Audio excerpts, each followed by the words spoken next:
మీరు ఏమన్నా విక్కోరా మీ ఆంధ్రప్రదేశ్లో రాకండి. మీకు తెలంగాణ మీద అంత నఫరత్ ఉంటే, అంత హేవభావం ఉంటే, అసహ్యభావం ఉంటే మా తెలంగాణ అడుగు పెడితే చీరుతాం. మల్లేశ్వరరావు కాలే సూపర్, థ్యాంక్ యూ బ్రదర్. తప్పదు మిత్రులు, నేను ఎవరినేమంటున్నా వ్యక్తిగతంగా మరి పోనీ నేనేమన్నా తప్పు చేసినా వ్యక్తిగతంగా అయినా ఏదైనా ఆధారం పట్టుకరండి లంచ కొడుకులారా. ప్రశ్న ఇస్తే వాడి మీద బురదాలుతారా? వాడి అనునిత్యం వాడు ప్రెస్ కాన్ఫరెన్స్కి వచ్చి స్క్రిప్టెడ్ లేకుండా 200 మంది విలేకరులు అడిగినా వాడు ప్రతి ప్రశ్నకు ఆన్సర్ చెప్పినప్పుడు వాడు ఎట్లా పప్పు అవుతాడో చెప్పండి రా మిత్రులారా. దేశమంతా 4,000 మైళ్ళు తిరిగినోడు వాడు ఎట్లా పప్పు అవుతాడో చెప్పు. ఎవడు ప్రశ్నిస్తే వాళ్ళ మీద బురదాలు. ఇప్పుడు ట్యాక్సులు తెంకుంటా గాంధీ అట్లాంటోడు, నెహ్రూ అట్లాంటోడు, సరోజిని దేవి అట్లాంటిది, ఆమె ఇట్లాంటిది. మరి మీ లంచ కొడుకులు కొట్లాడక మేము వద్దన్నమా? సావర్కర్ ఎడ కొట్లాడినరా? వాడు ఏది యూకే పోయి వీడు కత్తి పట్టాడు, ఆయుధం పట్టాడు. వీడు సావర్కర్ ఆయుధాలు సప్లై చేస్తాడు, కథ రచన దర్శకత్వం చేస్తాడు.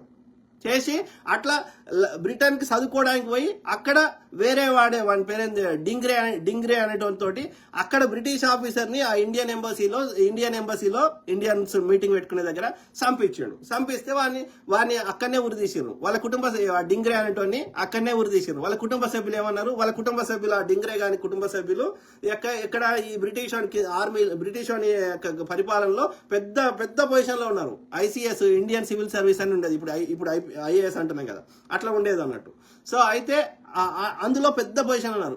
వాడు మా కుటుంబంలో చెడగొట్టిండు ఆ డింగ్రే అనేటోడు, వాడిని మీరు ఏమన్నా చేసుకోరు అని వాళ్ళ కుటుంబ సభ్యులు చెప్పేశారు బ్రిటిష్ ప్రభుత్వానికి. చెప్తే వాడిని ఆ లండన్ అనే ఉరి తీసారు. వాడిని ఎవరిని? ఆ డింగ్రే అనేటోని. ఎవరితోటి అయితే ఆ బ్రిటిష్ ఆఫీసర్ని కాల్పించిండో ఆ డింగ్రే అనేటోని. ఓకే, ఆడు బాపనోడు అనుకుంటా. సో తర్వాత ఈ సావర్కర్ అంటోడు వాళ్ళు ఇన్వెస్టిగేషన్ చేస్తే ఈ సావర్కర్ అంటోడు వానితో చంపించిండు, వీడే ఆయుధాలు ఇచ్చి సప్లై చేసిండు, వీడే కథ రచన దర్శకత్వం చేసిండు అని వీడిని తీసుకుపోయి యావజ్జీవ కారాగార శిక్ష వేసిర్రు. వాళ్ళ వేసినాక వీడిని అక్కడనే బ్రిటన్లోనే ఉంచకుండా ఇండియాకి తెచ్చి అండమాన్ జైల్లో పెట్టుదామని వాళ్ళ ప్రయత్నం. ఆ క్రమంలో తెస్తుంటే ఫ్రాన్స్ దగ్గరకు వచ్చినాక ఆయనతో నదిలో దుంకి పారిపోదామని ట్రై చేస్తే వాడు దుంకి పారిపోతుంటే మళ్ళా పట్టుకొని వచ్చి అప్పుడు తీసుకొని వచ్చి కాలాపాని అండమాన్ జైల్లో లంజ కొడుకును. వాడు బీఫ్ తినేవాడు, వాడు నాస్తికుడు, దేవుని నమ్మేవాడు కాదు, వాడు స్వలింగ సంపర్కం చేసుకునేవాడు. ఇక కొజ్జా నా కొడుకు ఇంకోటి వాడే రాసుకున్నాడు పుస్తకం, మనం రాయలే.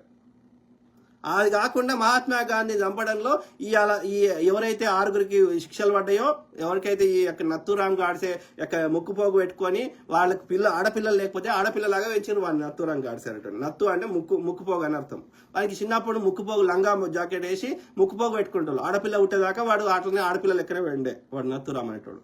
సో గోపాల్ గాడ్సే వాళ్ళ అన్న కానీ అది 4th అటెంప్ట్ గాంధీ గారి మీద. ఓకే, వాళ్ళ అన్ననే గోపాల్ గాడ్సే చాలా రోజులు బతుకుండే, వాళ్ళే చెప్పారు. మీకు కావాలంటే వీడియోతో సహా షేర్ చేస్తా. ఓకే, సో ఆ విధంగా 6గురికి వాడు కథ రచన దర్శకత్వం చేసి వీని దగ్గరికి పోయి వీని ఆశీర్వాదం తీసుకొని ఆ వ్యాపారి ఎవడు ఢిల్లీలో కనాట్ ప్లేస్ లో ఎవడు ఆ ఆయుధం ఇస్తాడు అన్ని వాడే ఈ సావర్కర్ గాడే చేసిండు. గాంధీ చంపడానికి కీలక పాత్ర పోషించి అన్ని చేసి లాస్ట్ లా వీడు చేసినట్టుగా ఎలాంటి ఫస్ట్ లో వీని మీద కూడా ఉండే ఆ చార్జ్ షీట్ 7గురు ఉండే. 7గురు ఇట్లా వీని మీద ఎలాంటి ఆధారం లేకపోయేసరికి వీడిని తొలగించారు. వీడు ఎన్నోసార్లు ఆ కోర్టుకు పోయి ఆ ట్రయల్ అప్పుడు వాని నత్తురామ్ గాడ్సేని కలిసి వానికి మద్దతుగా వీడు ఎంతో చేసిండు. మరి ఇదే మోడీ గాండుగాడు గాంధీని చంపిన సావర్కర్ని మొక్కుతాడు, గాంధీని చంపిన నత్తురామ్ గాడ్సేని మొక్కుతాడు, మళ్ళీ గాంధీని మొక్కుతాడు లంచ కొడుకు. గాంధీని చంపుకొని వీధులలో స్వీట్లు పంచుకున్నారు ఈ లంచ కొడుకు. ఇవాళ వాళ్ళ దేశభక్తులన్నీ మా శవులలో తామర పూలు పెడతా అంటే మేము పెట్టించుకోవాలి. ఎందుకురా ఉప్పు సత్యాగ్రహం చేయంగా ఓడాపినరా ఈ లంచ కొడుకులని, సహాయ నిరాకరణ ఉద్యమం చేయంగా ఓడాపినరా, కొట్లాడి వాడు జైలుకు పోయి వాడి జీవితాంతం సంకనాకి గాంధీ గారి పిల్లలు ఇవాళ ఏడుంటారో వాడికి తెలియదు. గాంధీ గారు దక్షిణాఫ్రికాలో ఆయన ఉద్యమాలు చేసి అక్కడ ఉన్నటువంటి భారతీయులకు హక్కుల కోసం పోరాటం చేస్తే ఆయన ఫేమస్ అయ్యాడు అక్కడనే సౌత్ ఆఫ్రికాలో.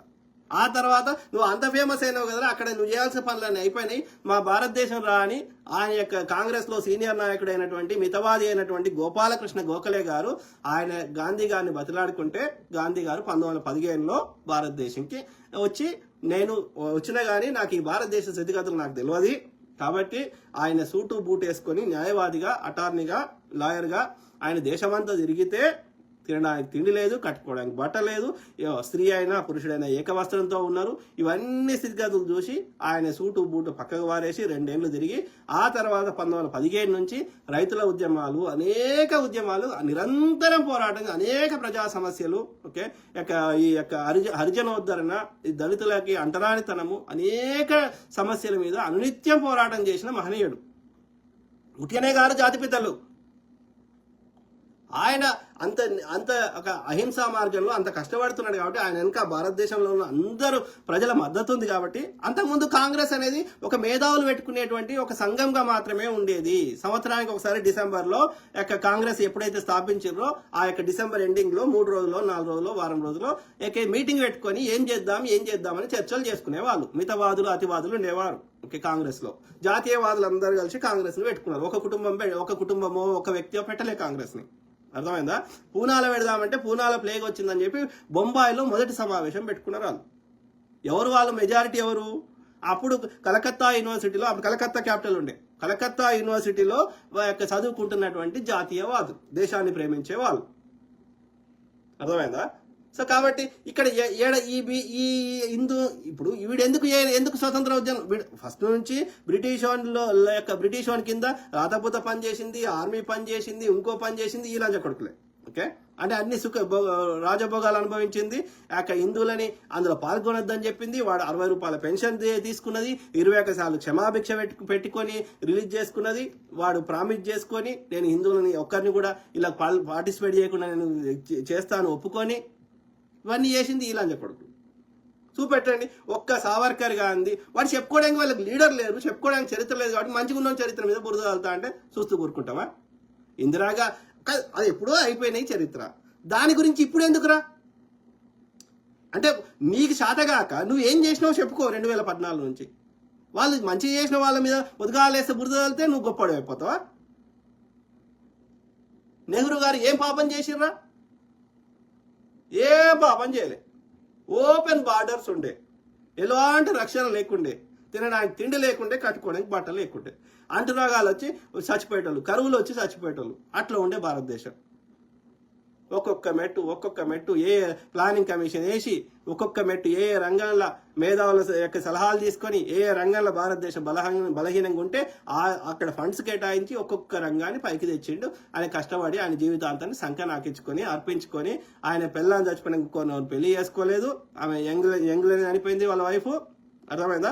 ఆయన న్యాయవాద వృత్తి పట్టా తీసుకున్నా కానీ ఆయనకు ఎలిజిబిలిటీ ఉన్నా న్యాయవాద వృత్తి చేయకుండా ఆయన యంగ్ ఏజ్ నుంచి చచ్చిపోయేదాకా ఈ యొక్క స్వతంత్ర ఉద్యమాలు, జైళ్ళు, లేదంటే పరిపాలన, భారతదేశం గురించి ఆయన జీవితం అర్పించి వాళ్ళ నాయన మోతీలాల్ నెహ్రూ గారు బాగా సంపాదించి ఫేమస్ న్యాయవాదిగా బాగా సంపాదించి ఆయన సంపాదించినవన్నీ ఇలా మ్యూజియంలు ఉన్నాయి దేశానికి. ఆయన యొక్క తీర్మూర్తి భవన్, ఆనంద్ భవన్ అవన్నీ దేశానికి ఆయన ఇచ్చేసిండు.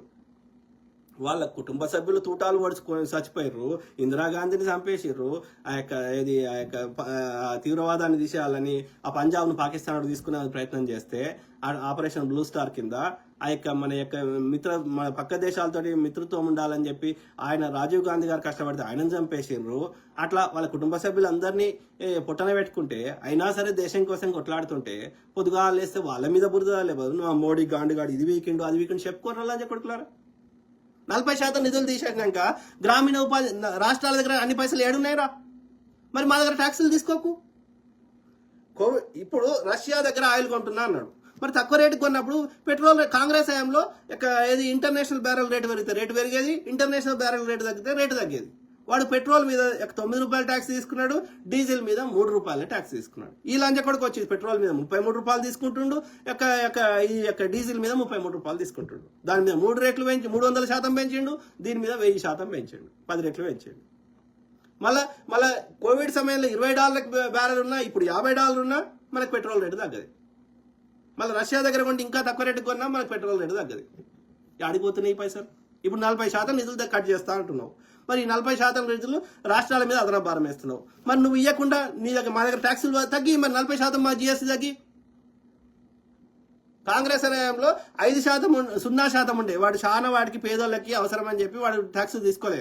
పాలు, పెరుగు, బట్టలు, చెప్పులు, మందులు వీటి మీద తీసుకోలే. వాడు 0% పెట్టిండు డాక్టర్ మన్మోహన్ సింగ్ గారు. పెడితే ఈ లంచ కొడుకు వచ్చి 5 చేసిండు. దాన్ని 5 ఉంటే 8 చేసిండు, 8ని 12 చేసిండు, 12ని 18 చేసిండు, 18ని 28% చేసిండు. డాక్టర్ మన్మోహన్ సింగ్ గారు ఏమన్నారు, మాక్సిమం 18% అన్నాడు. వీడు లంచ కొడుకు 28% చేసిండు. మళ్ళీ వీడు మరి ఈ అన్ని పైసలు ఎవరిని హిందువులే కావా? 13 ప్రధానమంత్రులు 64 ఏళ్లలో చేసిన అప్పు 56 లక్షల కోట్లు అయితే ఒక్క మోడీ లంచ కొడుకు వచ్చినాక ఇవాళ భారతదేశం అప్పు 200 లక్షల కోట్లు దాటింది. అంటే ఈ ఒక్క లంచ కొడుకు వచ్చి 150 లక్షల కోట్లు అప్పు చేసిండు. ఏవి పైసలు? ప్రింటింగ్ ప్రెస్ లో ప్రింట్ చేసి ఆర్బీఐకి వచ్చే లోపల 80,000 కోట్లు దెంకపోయారు. వాడు కింగ్ ఫిషర్ వాడు 56 సూట్ కేసులలో తీసుకొని దేశ సంపద దెంకపోయాడు. ఇప్పటి ఆ యొక్క నీరవ్ మోడీ అనేటోడు సుష్మితా సేన్కి దొరుకుతాడు కానీ నరేంద్ర మోడీకి దొరకడు. దొంగ లంచ కొడుకులు. ఇన్ని దేశాలు తిరిగిండు, ఒక్క దేశంతో ఒక్క డీల్ చేసుకురాలి. అదాని గానికి బొగ్గు కాంట్రాక్టు, అదాని గానికి సీపోర్ట్ కాంట్రాక్టు, అదాని గానికి ఎలక్ట్రిసిటీ కాంట్రాక్టు ఇప్పించడానికి వీడు తిరిగిండు.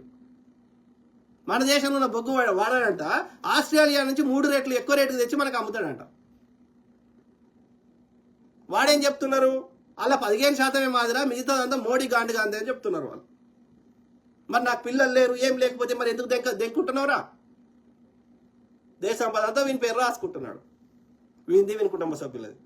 దొంగ కాదు. డాక్టర్ మన్మోహన్ సింగ్ గారు వాడు కాంగ్రెస్ వాడు దోసుకోవాలి, స్కామ్ కాంగ్రెస్ అయితే వాడు ఆర్టీఐ చట్టం ఎందుకు ఇస్తారా? చిన్న అప్లికేషన్ పెట్టుకుంటే సమాచార హక్కు చట్టం కింద మీకు ఏ ఇన్ఫర్మేషన్ అని ఎందుకు ఇస్తారా? వాడు దోసుకున్నాడే గని కడితే మీరు నీతి మంత్రి ఇంకా వానికంటే 100 రెట్లు ఎక్కువ కట్టాలి కదరా లంచ కొడుకులారా. వాడు ఎల్ఐసి పెట్టి ఎన్ని లక్షల మందికి ఉద్యోగాలు ఇచ్చిర్రా? వాడు బిఎస్ఎన్ఎల్ పెట్టి ఎన్ని లక్షల మందికి ఉద్యోగాలు ఇచ్చిర్రా? మీరు ఎంతమందికి ఇస్తున్నారు? అదాని గాడు ఎంతమందికి ఇస్తున్నారా ఉద్యోగాలు? దొంగ లంచ కొడుకులు. ఒక ఎథిక్స్ లేదు, ఒక మోరల్స్ లేదు, ఒక పద్ధతి లేదు. మీ దోపిడీని ప్రశ్నిస్తే వాడు కమ్మి, వాడు కాంగి, వాడు గొర్రెబిడ్డ కోసం పోటీ చేయనుంటి లంచ కొడుక. నాకు మఠాధిపతి అవుతా, నేను పీఠాధిపతి అవుతా అని పోటీ చేయనుంటి కాదు. భారతదేశంలో ఉన్న గొర్రెబిడ్డలకి ఈ మోడీ గాండుగాడు ప్రధాని కదా? గొర్రెబిడ్డల దగ్గర ట్యాక్స్ తీసుకుంటలేడా?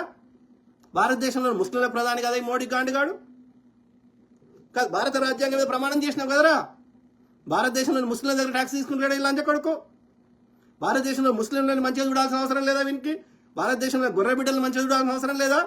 పోనీ హిందువుల కోసమే అవతరించిన అవతార పురుషుడి కదరా లంచ కొడుక. హిందువుల కోసం ఏం మంచిగా చేసినావు చెప్పురా లంచ కొడుక. 2014 కంటే ముందు హిందువుల బతుకులు బాగున్నాయా, ఇవాళ బాగున్నాయా చెప్పండి రా.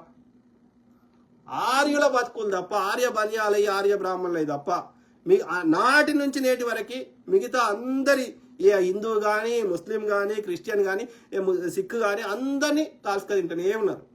ఇలా భారత ఆర్మీలో మోర్ దాన్ 50-60% సిక్కులు ఉన్నారు కదరా. మరి ఏం చేద్దాం రా వాళ్ళని? అరే అంధభక్తులారా, లంజా కొడుకులు.